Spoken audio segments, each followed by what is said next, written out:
Atëherë, pika 3 për shigjetat. Shigjetat duhen lëshuar. Shigjetat duhen lëshuar. Ja, lëshoje. Ja. Të lëshoj unë? Jo, Të jo, hedh? për të rego. Kujdes. Jo, mos e he, mos e he. Por do të vijë atë ditë që fëmijët tanë duhet të fluturojnë. A do të jenë gati e shpytja? A do të jenë gati kur të vijë dita që të fluturojnë drejt, lartë dhe largë?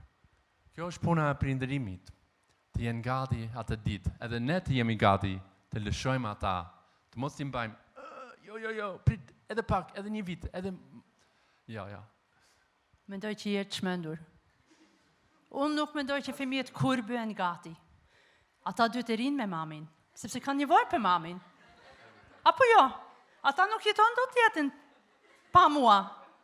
Unë e Linda, unë e Rita, unë e shplava, unë e lava, unë e usheja, unë e bërë të gjithë gjërat. Ata nuk janë gati, kur nuk të bëhen gati. Por në fakt, kjo është puna jonë. Kjo është detyra që Zoti na ka dhënë, që të bëjmë gati fëmijët tanë.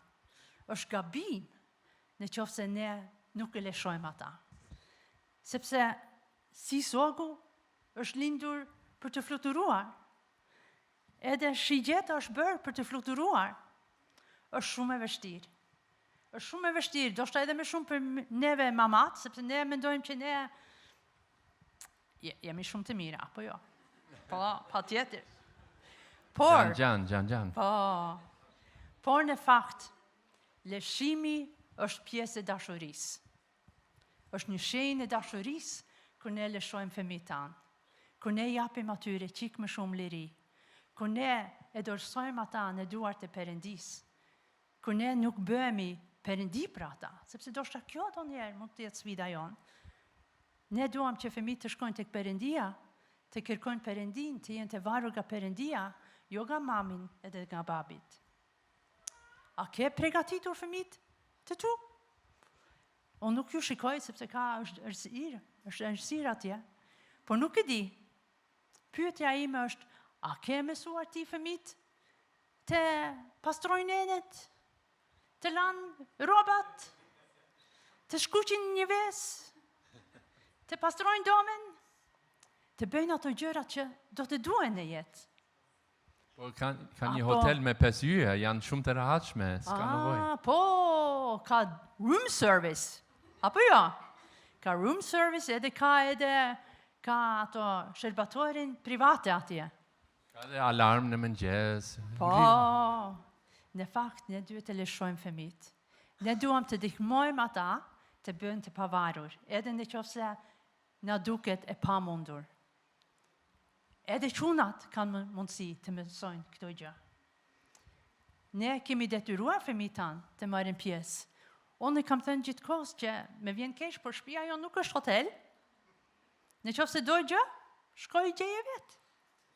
Është e mundur, ne duhet të ndihmojmë fëmijët tanë të gjejnë edhe të përfitojnë pavarësinë nga neve. Do shta tani unë flasi norvegjese, sepse ashtu jam. Por dua të ju inkurajoj që një pjesë e dashurisë që ju mund të tregoni fëmijët është që avash të lëshoni fëmijët, të jepni ata pak a pak liri. Shumë e vërtet.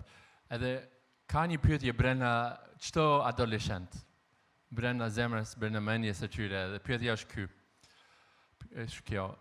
Kur do të thuash që jam vërtet i rritur? O ma, kur do të thuash që ky është i rritur tani? Ky është një burr i vërtet. Kjo është pyetje ata kanë. Kur do të jemi i rritur? Unë nuk jam më fëmijë, por mami dhe babi nuk më shohin si i rritur. Shpesh herë ata mendojnë për veten si një territori pushtuar. Kemi një grafik këtu. Edhe janë zona të ndryshme në territor. Janë miq, është shkolla, orari i ditës i javës, veshja ime, paratë mi.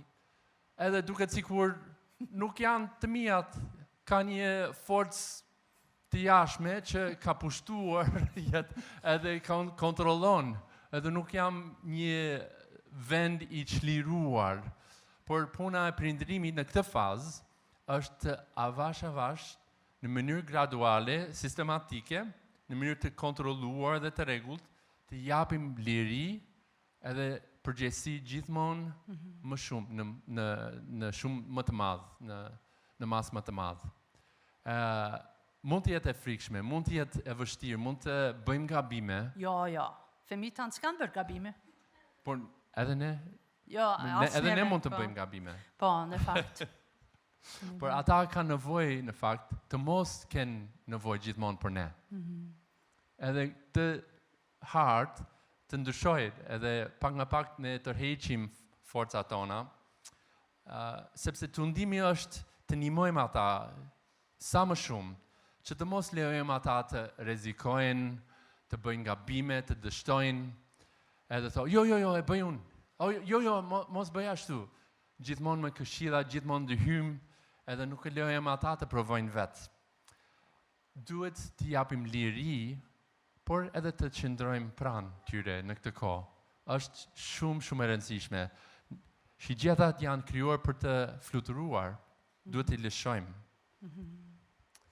Po, në fakt, nëse ti, nuk e di, nëse keni qenë në plazh, edhe keni fluturuar me një balon.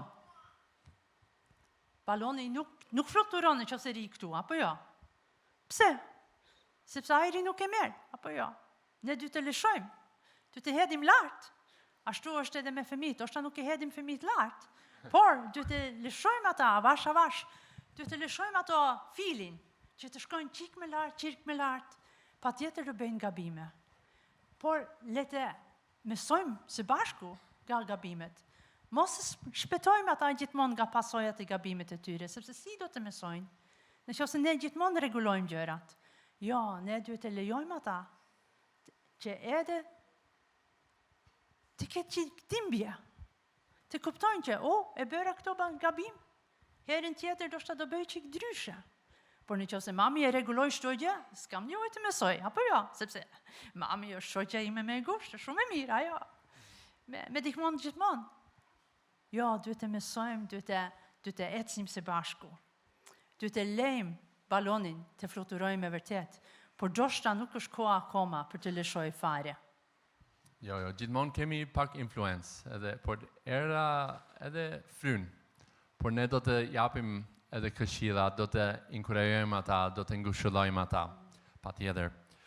Një varg tjetër që kemi dëgjuar më përpara, por mendoj që edhe është mirë të përsërisim këtu tani. Është nga Fjalët e Urta 22:6, edhe është prap një premtim nga Perëndia që na ngushëllon, që na inkurajon, thotë, mësoj fëmijës ose trajnoj fëmijët rrugën që duhet të ndjek, dhe ai nuk do të largohet prej saj edhe kur të plaket. Ne jemi duke hedhur një themel, ne jemi duke bërë një trajnim, ne jemi duke përgatitur ata, duke formuar, duke drejtuar, duke lëshuar këtë shigjet, me besim që Zoti I Madh, Perëndia ynë, Ati qiellor, është gjithmonë I mirë, është gjithmonë besnik. Ai I mban ata në duart e Tij, ai do ata më shumë se ne I duam ata, edhe ai do të kujdesë për ata. Është shumë e rëndësishme, Perëndia është besnik. Edhe një gjë tjetër në lidhje me lëshimin, fëmijët tanë çojnë trashëgimin, ata çojnë vlerat tona, çojnë besimin ton më larg se ne mund të shkojmë. Unë kam ditëlindje sot, kjo më kujton që jam më afër vdekjes se sa isha para një viti. Nuk dua të flas shumë për këtë, por e vërteta është që ne të gjithë dëshirojmë që fëmijët të jetojnë gjatë edhe të arrijnë gjëra që ne kur nuk mund të imagjinojmë edhe kur nuk mund të bëjmë vetë.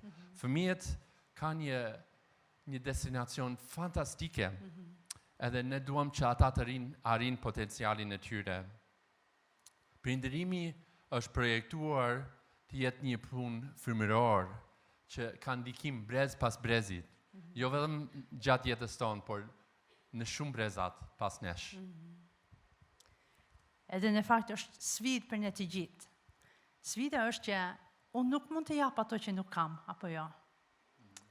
Nëse unë nuk jam duke kërkuar Perëndin, Nuk mund të them që ty të lexosh Biblën ti. Në qoftë se unë nuk jam duke kërkuar Zotin me gjithë zemrën time, me gjithë qenien time, si do të dikoj unë në jetët atyre? Unë dua që bresat në vijim do të jenë të bekuar për shkak që ne kemi investuar tek fëmijët tanë. 1 bres, 2 bres, 3 bresat, ato shtërnipja që nuk do takojmë. Unë dua që ata të jenë të bekuar për shkak që unë kam investuar tek fëmijët e mi. Por si duket besimi jot? Do shta sot ti je në kishë dhe thot, duket sepse po shkoj në kishë. Po të hënën, po të martën, të njëjtën, si duket besimi jot? Atëherë fëmijët na shikojnë edhe na gjykojnë. Edhe na tregojnë, apo jo, sepse janë shumë gati për të na treguar, kur nuk jemi duke jetuar ato gjë që kemi thënë. Ne kemi të dëgjuar shumë herë që jemi hipokrit. Po, mami, ti je hipokrite. Po, edhe është shumë e vërtet. Mami shumë herë thot gjëra, edhe ndoshta nuk e jeton ato gjërat. Kam patur shumë mundësi për të them me vjen shumë keq, që unë e thosha këto gjë edhe nuk e bëra. Duhet të perulemi, duhet të tregojmë fëmijët tanë që edhe neve bëjmë gabime, por edhe jemi gati të kërkojmë falje për gabimet që kemi bërë.